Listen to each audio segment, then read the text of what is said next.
Escapa Josué Colmán se frena de vuelta, la tocó para Florentín, la jugó para Ferfer, solo Marcelo, está. ¡Gol!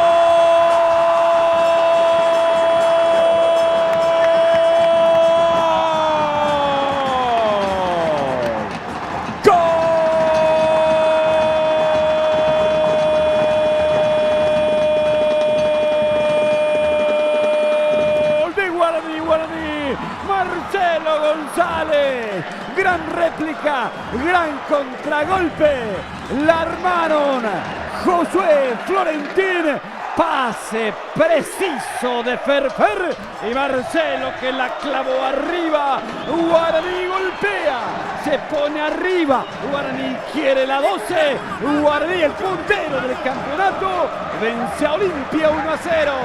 Y aquí en la primera llegada seria a profundidad de Guaraní, golpea y la manda adentro, lo obliga a Olimpia a sacar desde el medio. Dos situaciones. Primero, cumpleaños mamá, te amo mucho. Rodrigo Fernández Cedrés, se equivoca Alfio Oviedo en la devolución y complica. Levanta a Richard Ortiz, que buena pelota le dio a Derlis y Derlis va y engancha a Derlis, la tocó, gira, Willy, tira. ¡Gol!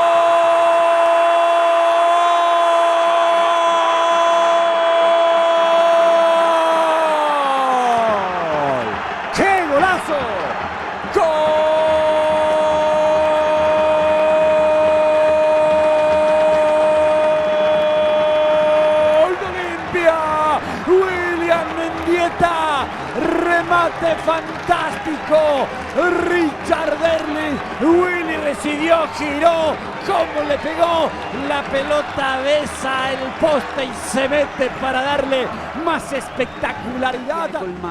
Colmán para Rodrigo Fernández, retrocede, Pollo Recalde para tapar cuando sube Rodi, va Rodi, mete el centro arriba para Ferfer, cabeció, ¡gol!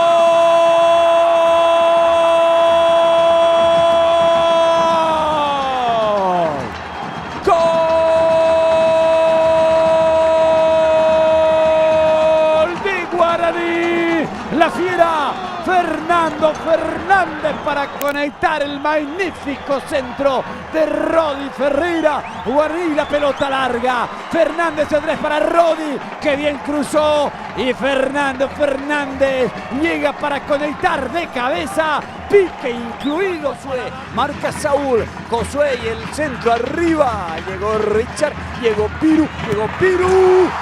¡Gol! Banderín. No vale, posición prohibida detectada por Guido Miranda. Habrá que esperar la confirmación del VAR. es cierto, se termina anulando, pero esta es una muestra más de la contundencia que tiene Guaraní y esa sapiencia para manejar las contras. Hay que esperar la demarcación. Por determinación del VAR es ¡gol!